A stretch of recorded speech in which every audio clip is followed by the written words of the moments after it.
नमस्कार, मैं हूं प्राध्यापक अशोक सिंह, रिजवी महाविद्यालय, मुंबई से। आज के इस वीडियो में आप सभी लोगों का हार्दिक स्वागत है। आज हम सब 11वीं कक्षा के हिंदी योग भारती में शामिल पांचवा पाठ मध्ययुगीन काव्य के अंतर्गत अभाग भक्ति महिमा के बारे में पढ़ेंगे, जिसके कवि हैं संत दादू दयाल जी। मध्ययुगीन काव्य, जिसे इंग्लिश में मेडिएवल पोएट्री बोलते हैं। किसी भी रचना को अच्छी तरह से समझने के लिए सबसे पहले उसके कवि का परिचय प्राप्त कर लेना चाहिए। तो सबसे पहले हम कवि परिचय प्राप्त करते हैं।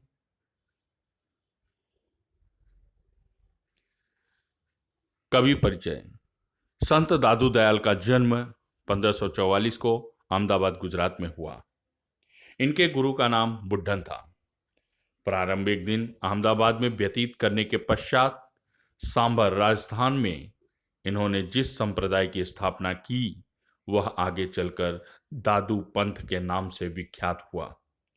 सामाजिक कुरीतियां, अंधविश्वास संबंधी मिथ्याचार का विरोध साखी तथा पदों का मुख्य विषय है। इन्होंने कबीर की भांति अपने उपास्य को निर्गुण और निराकार माना है। हिंदी साहित्य के निर्गुण भक्ति संप्रदाय में कबीर के बाद इनका स्थान अन्यतम है। संत दादू दयाल की मृत्यु 1603 में हुई। प्रमुख कृतियां: अनभयवाणी, काया बेली। अब हम काव्य के प्रकार। साखी साक्षी का अपभ्रंश है, जो वस्तुतः दोहा छंद में ही लिखी जाती है। साखी का अर्थ है साक्ष्य, प्रत्यक्ष ज्ञान। नीति, ज्ञानोपदेश और संसार का व्यवहारिक ज्ञान देने वाले छंद साखी नाम से प्रसिद्ध हैं। निर्गुण संत संप्रदाय का अधिकांश साहित्य साखी में ही लिखा गया है, जिसमें गुरु भक्ति और ज्ञान उपदेशों का समावेश है। नाथ परंपरा में गुरु वचन ही साखी कहलाने लगे। सूफी कवियों द्वारा भी इस छंद का प्रयोग किया गया है। काव्य परिचय। प्रस्तुत साखी में संत कवि ने गुरु महिमा का वर्णन किया है। ईश्वर को पूजने के लिए कहीं बाहर जाने की आवश्यकता नहीं है। ईश्वर तो मन के भीतर ही है। नाम स्मरण से पत्थर हृदय भी मक्खन सा मुलायम बन जाता है। प्रेम का एक अक्षर पढ़ने वाले और समझने वाले ही ज्ञानी होते हैं। मनुष्य को उसका अहंकार ही मारता है, दूसरा कोई नहीं। अहंकार का त्याग करने से ईश्वर की प्राप्ति होती है। जिसकी रक्षा ईश्वर करता है वही इस भवसागर को पार कर सकता है। ईश्वर एक है, वह सभी मनुष्यों में समान रूप से बसता है, अतः सबको समान मानना चाहिए। कभी किसी के साथ भेदभाव नहीं करना चाहिए। चलिए अब हम लोग जो है दोहे पढ़ते हैं और उसका अर्थ समझते हैं। देखिए आपके सामने स्क्रीन पर दिखाई दे रहा है। माखण मन पाहण भया, माया रस पिया। पाहण मन माखण भया, राम रस लिया, राम रस लिया। यहां पर कवि दादू दयाल जी कहते हैं कि माया मोह में लिप्त रहने वालों तथा भक्ति रस का पान करने वाले लोगों की तुलना करते हुए कहते हैं कि जो लोग माया मोह में डूबे रहते हैं, अर्थात जिन्होंने माया रूपी रस का पान किया, उनका मक्खन के समान कोमल हृदय सूख कर पत्थर जैसा हो गया। किंतु जिन्होंने भक्ति रस का पान किया, उनका पत्थर के समान दिल भी पिघलकर मक्खन जैसा हो गया, अर्थात उनका हृदय प्रेम से भर उठा है। देखिए यहां पर बहुत ही अच्छी सीख दी है दादू दयाल जी ने कि माखन मन पाहण भया, कि मक्खन के समान जो कोमल मन था वो पत्थर हो गया। कैसे पत्थर हो गया? माया रस पीकर, माया रूपी रस पीकर। ये जो भौतिक सुखों में डूबे हुए हैं, मोह माया में फंसे हुए हैं, जो इसमें लिप्त हैं, उसके कारण उनका कोमल हृदय भी मक्खन के समान जो कोमल हृदय है वो भी पत्थर का बन जाता है। वहीं दूसरी तरफ कहते हैं कि जो राम की भक्ति करते हैं, ईश्वर की भक्ति करते हैं, भक्ति का रस पीते हैं, उसमें डूबते हैं, उस भगवत भक्ति के कारण जो है पत्थर मन भी मक्खन जैसा हृदय बन जाता है। मक्खन जैसा मतलब नरम दिल, प्रेम से भर जाता है। बहुत ही अच्छी सीख दिया है यहाँ पर संत दादू दयाल जी ने कि हमें जो है मोह माया को त्याग करके भगवत भक्ति में रमना चाहिए, ईश्वर के प्रति निष्ठा रखनी चाहिए, ईश्वर का की आराधना करनी चाहिए, क्योंकि ईश्वर की आराधना करने से हमारे हृदय में प्रेम पैदा होता है, हमारा हृदय दया से भर जाता है। और आप सभी लोग जानते हैं कि जहाँ पर दया होते हैं वहीं पर धर्म होता है। तो चलिए हम जो है दूसरे दोहे की तरफ बढ़ते हैं। जहाँ राम तह मैं नहीं, मैं तह नाही राम, दादू महल बारीक है, द्वै कूण नाही ठाम। दादू दयाल जी कहते हैं कि अहंकार और ईश्वर दोनों एक साथ नहीं रह सकते। अहंकारी व्यक्ति से प्रभु दूर रहते हैं। जो व्यक्ति प्रभुमय हो जाता है, ईश्वर में लीन हो जाता है, फिर उसमें अहंकार नहीं रहता है। कभी कहते हैं कि मनुष्य का हृदय एक ऐसे सकरे महल के समान है, बारीक बारीक सकरे महल के समान है, जिसमें प्रभु और अहंकार दोनों एक साथ नहीं रह सकते। अर्थात प्रभु की भक्ति पाने के लिए मनुष्य को सबसे पहले अहंकार का त्याग करना आवश्यक है। द्वय कू नाही ठाम, दोनों को जो है वहां पर ठौर नहीं है, दोनों का ठिकाना नहीं है, दोनों को एक साथ जो है स्थान नहीं मिलता है। तो कहना क्या चाहते हैं कि जो मनुष्य का हृदय है वह बहुत जो है छोटा है, संकीर्ण है। वहां पर जो है भौतिक सुख, भौतिकता से प्रेम और ईश्वर से प्रेम एक साथ नहीं हो सकता।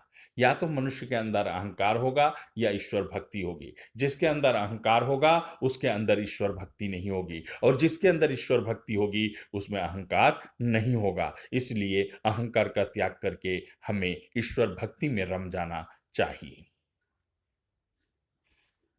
हम तीसरे दोहे की तरफ बढ़ते हैं।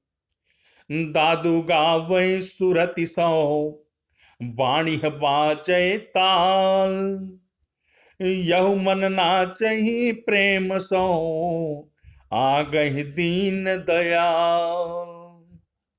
दादू दयाल ईश्वर भक्ति में लीन हैं। वे मगन होकर अपनी स्मरण शक्ति के सहारे प्रभु की वंदना कर रहे हैं। उनकी वाणी ऐसी मुखरित हो रही है मानो ताल बज रहा हो। वे कहते हैं कि उनका मन प्रेमोन्माद में नाच रहा है। उनको अपने समक्ष अपने आराध्य और दीन दुखियों पर विशेष कृपा करने वाले प्रभु खड़े दिखाई दे रहे हैं। देखिए यहाँ पर बहुत ही अच्छे ढंग से जो है संत दादू दयाल जी ने ईश्वर भक्ति के महात्म्य को प्रस्तुत किया है। प्रेम से नाम लेना, स्मरण करना, प्रभु की वंदना करना और उसमें समर्पण की भावना रखना ही भक्ति की पराकाष्ठा है।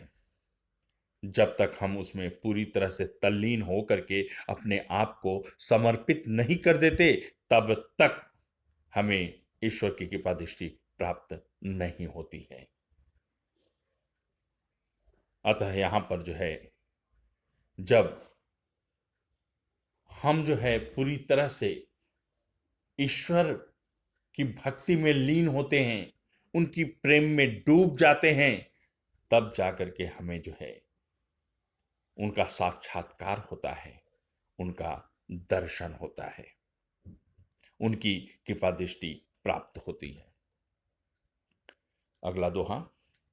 जे पहुंचे ते कही गए, तिनकी ही कई बात, सब है साधव का एक मत, बिच के 12 बाट।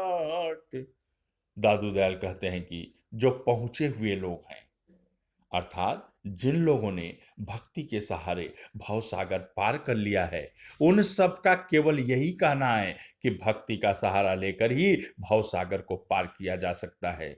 सभी संतों का यही मत है। वे कहते हैं कि अन्य लोग जीवन उद्धार के लिए जो भिन्न भिन्न मार्ग बताते हैं, वे भ्रमित करने वाले हैं। अतः हमें जो है किसी एक मत को, एक पंथ को, एक जो है रास्ते को अपना करके भक्ति में लीन होना चाहिए। बीच के 12 बाट अनेक जो रास्ते दिखाए जाते हैं, उससे हम कभी अपने मंजिल तक नहीं पहुंचते हैं, अपने मकसद को नहीं प्राप्त करते, उद्देश्य की प्राप्ति नहीं हो पाती है। अतः अगर हम मंजिल तक पहुंचना चाहते हैं तो किसी भी एक मार्ग का अनुसरण करना चाहिए और तब तक उसमें रमते रहना चाहिए, कोशिश करते रहना चाहिए, प्रयास करते रहना चाहिए, जब तक कि हम मंजिल तक नहीं पहुंच जाते, जब तक कि हमें ईश्वर की प्राप्ति नहीं हो जाती। चलिए अगला दोहा देखते हैं कि दादुह पाती प्रेम की, बिरला बाचहि कोय, वेद पुराण पुस्तक पढ़े, प्रेम बिना क्या हो। दादू दयाल जी प्रेम की महत्व को स्पष्ट करते हुए कहते हैं कि प्रेम का पत्र कोई बिरला ही पढ़ पाता है। मतलब ये कि प्रेम के महत्व को हर कोई नहीं समझ पाता, हर कोई नहीं समझ पाता। उसे वही पढ़ पाता है जिसका हृदय प्रेम से भरा हुआ हो। यदि हृदय में जीवन और जगत के लिए प्रेम भाव नहीं है तो वेद पुराण जैसे ग्रंथ भी पढ़ने से कुछ नहीं होता। कहने का तात्पर्य कि वेद पुराण जो धार्मिक जो है ग्रंथ हैं, उसका भी महत्व जो है उन्हीं के लिए है जिनके हृदय में प्रेम है, जो उसे प्रेम से वास्ते हैं, प्रेम से पढ़ते हैं और उसमें दी गई जो सीख है उसको वो जीवन में आत्मसात करते हैं। यदि उसके अनुरूप ढालते हैं तो ही उसका महत्व है, अन्यथा वो बेकार है। कागद काले कर मुए, केते है वेद पुराण, और एक ही आखर पीव का, दादू पढ़े सुजान। दादू दयाल जी कहते हैं अनेक लोगों ने वेदों और पुराणों जैसे महान ग्रंथों का अध्ययन किया है और उनकी व्याख्या करने में लिख लिख कर कागज काले कर दिए, अनेक पुस्तकें लिख डाली, ग्रंथ रच डाले, लेकिन उन्हें जीवन का सच्चा मार्ग नहीं मिला। क्यों नहीं मिला? क्योंकि उन्होंने उसके सार को नहीं समझा, उन्होंने उसको आत्मसात नहीं किया। कवि कहते हैं जिसने प्रिय प्रभु का एक अक्षर पढ़ लिया वह सुजान यानी ज्ञानी हो गया। एक ही आखर पीव का, दादू पढ़े सुजान। दादू जी कहते हैं, संत दयाल दादू जी कहते हैं कि जो ईश्वर के मर्म को समझ गया, उसे आत्मसात कर लिया, उसके अनुरूप अपने जीवन को ढाल लिया, समझ जाओ कि वह जो है सबसे बड़ा ज्ञानी हो गया। सिर्फ ग्रंथों को सिर्फ ग्रंथों को पढ़ने से कोई विद्वान, कोई ज्ञानी नहीं होता है, जब तक कि उसमें दिए गए जो है सार को, रहस्य को, ज्ञान की बातों को वो अपने व्यवहारिक जीवन में नहीं अपनाता है। अगला दोहा, दादू मेरा बैरी मैं मुआ, मुझे न मारे कोई, मैं ही मुझको मारता, मैं मर जीवा हूं। दादू दयाल जी कहते हैं कि मैं यानी मेरा अहंकार ही मेरा शत्रु निकला, वही मेरा दुश्मन है, सबसे बड़ा दुश्मन। दूसरा कोई मुझे नहीं मारा। मुझे किसने मारा? मेरे ही अहंकार ने, क्योंकि मेरा अहंकार ही मेरा सबसे बड़ा शत्रु है और उसी ने मुझे पराजित कर दिया। मुझे कोई दूसरा नहीं मारता है, मैं खुद ही अपने आप को मार रहा हूं, अर्थात मेरा अहंकार ही मुझे मारने वाला निकला, कोई दूसरा नहीं। मैं ही मुझको मारता, मैं मर जीवा होय।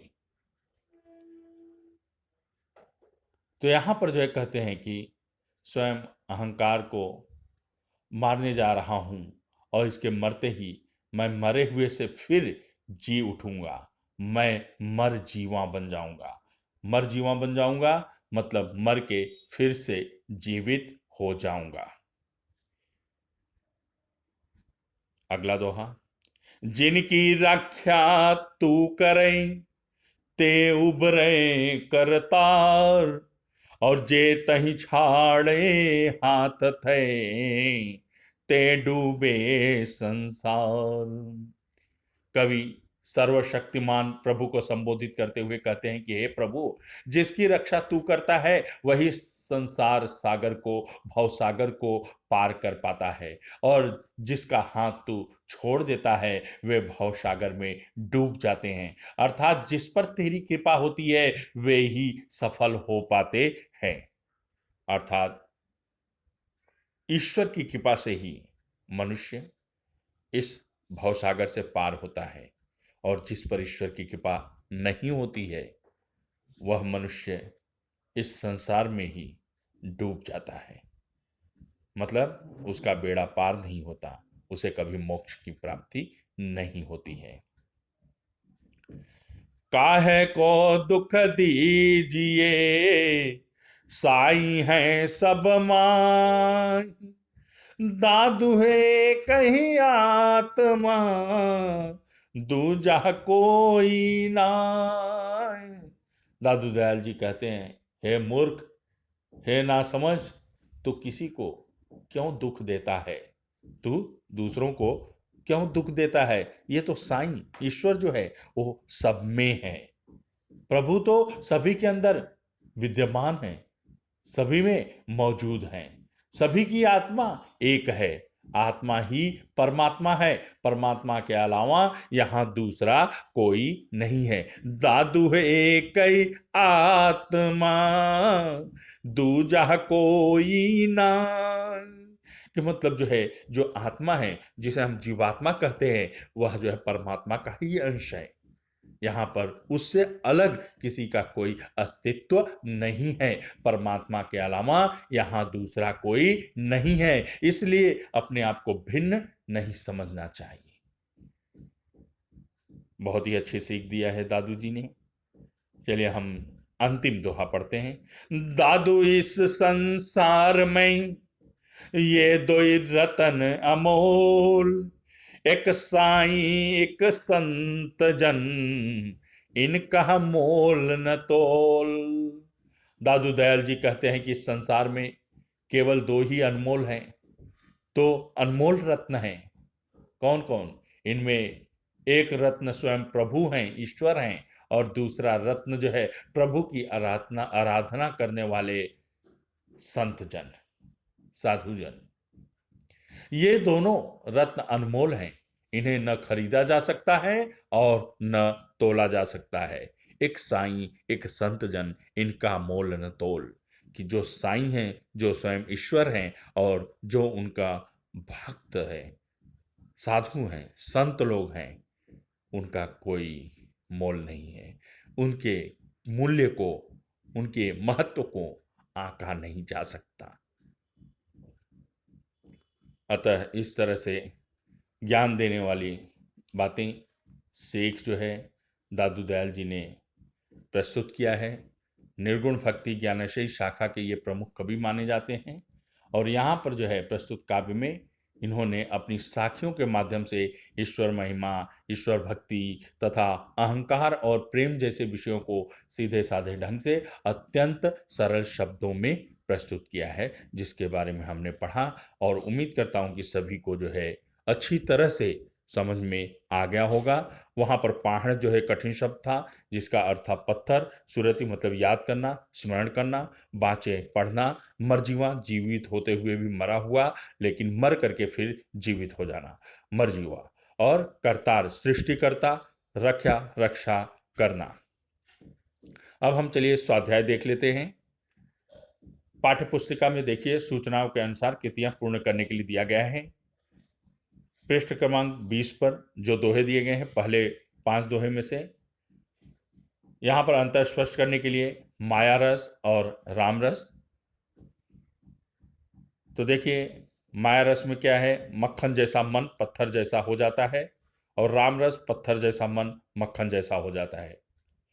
दूसरा है, लिखिए, मैं ही मुझको मारता से क्या तात्पर्य है।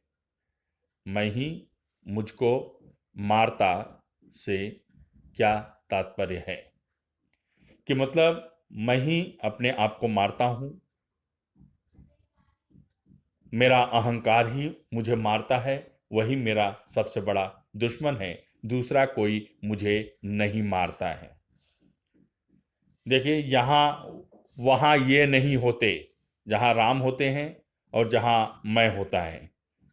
वाक्यपूर्ण करो, मैं यानी अहंकार, और जहाँ अहंकार होता है वहाँ राम नहीं होते हैं। जहाँ राम होते हैं वहाँ अहंकार नहीं होता है, और जहाँ अहंकार होता है वहाँ राम नहीं होते हैं। महल की विशेषता, आकृति पूर्ण करो। महल की विशेषता 2 है। एक तो बारीक मतलब संकीर्ण, और दूसरी खासियत है उसकी 2 के लिए जगह नहीं है। फिर आगे देखिए, यहां पर जो है दादू सूरत से यह कर रहे हैं, गा रहे हैं। वाणी बाज रही है ताल की तरह, यह नाच रहा है दादू का मन, सामने ये खड़े हैं दीन दयाल यानी प्रभु। ये संबंध स्थापित करने के लिए दिया गया है। सहसंबंध जोड़कर अर्थपूर्ण वाक्य बनाइए। पाती प्रेम की बिरला के साथ, तो प्रेम की पाती कोई बिरला ही पढ़ पाता है। जे पहुंचे एक ही बात, जो पहुंचे हुए लोग हैं वे एक ही बात कह गए हैं। पद्यांश पढ़कर 2 ऐसे प्रश्न तैयार करिए जिनके उत्तर निम्नलिखित शब्द हों। वेद पुराण और महल में। बिना प्रेम के कौन से ग्रंथ पढ़ने से कुछ नहीं होता। वेद पुराण पढ़ने से कुछ नहीं होता।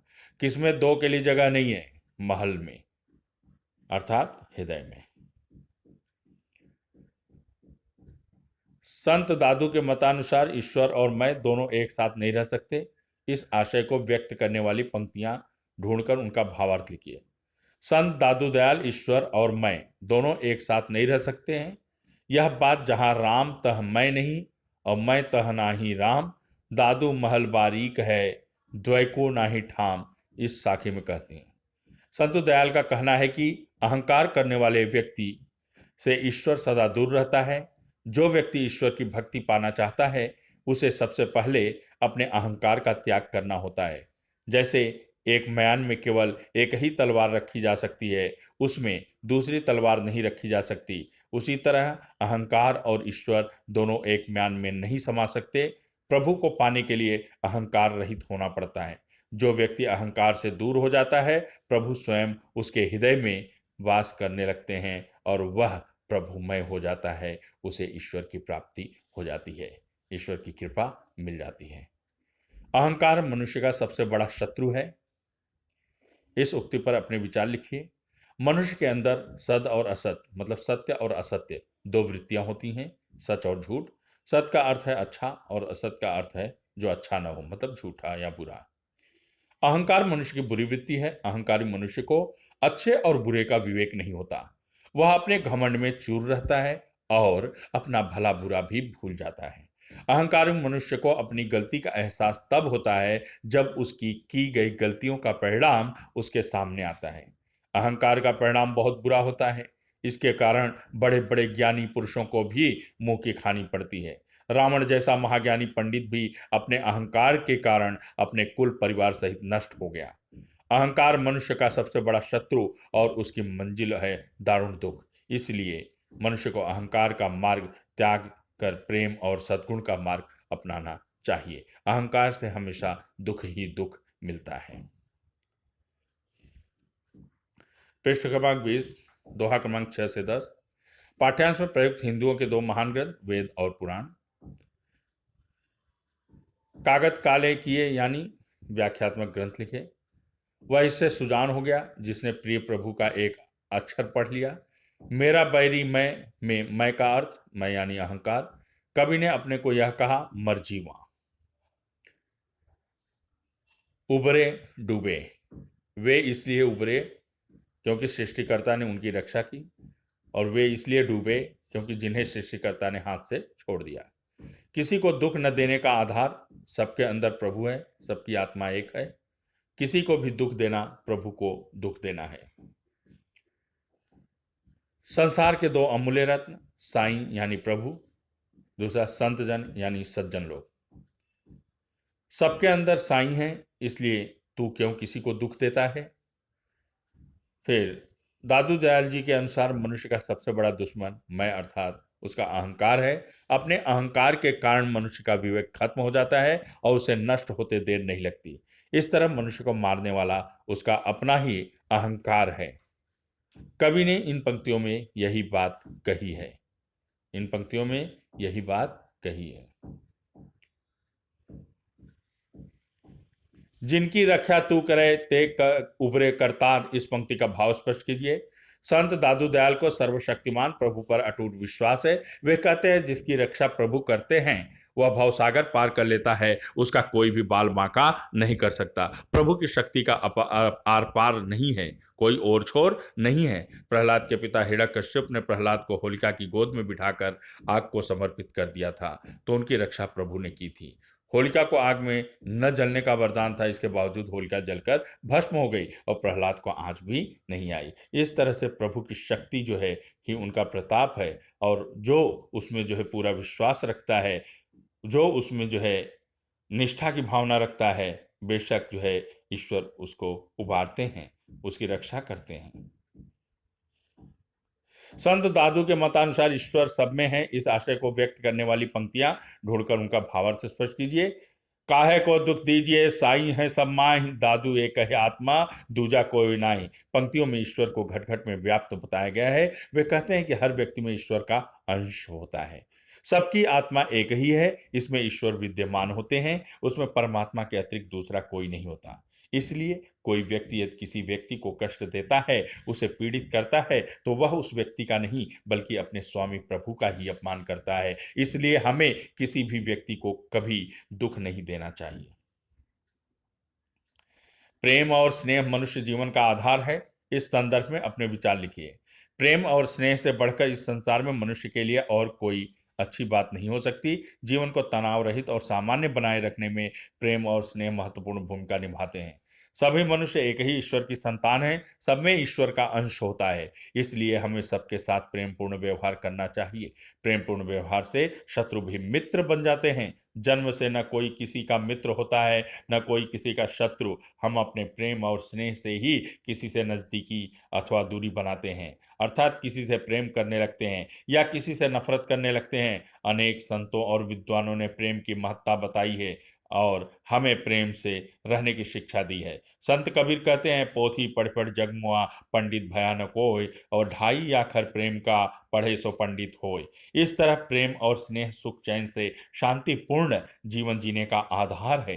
प्रेम बहुत नाजुक होता है, हमें इस प्रेम और स्नेह को सदा बनाए रखना चाहिए, और इस मार्ग पर चलने से ही हमें सुख की प्राप्ति होती है।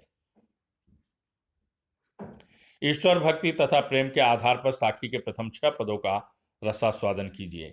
कवि कहते हैं कि ईश्वर प्रत्येक व्यक्ति के मन के भीतर है, उसे पूजने के लिए बाहर जाने की जरूरत नहीं है।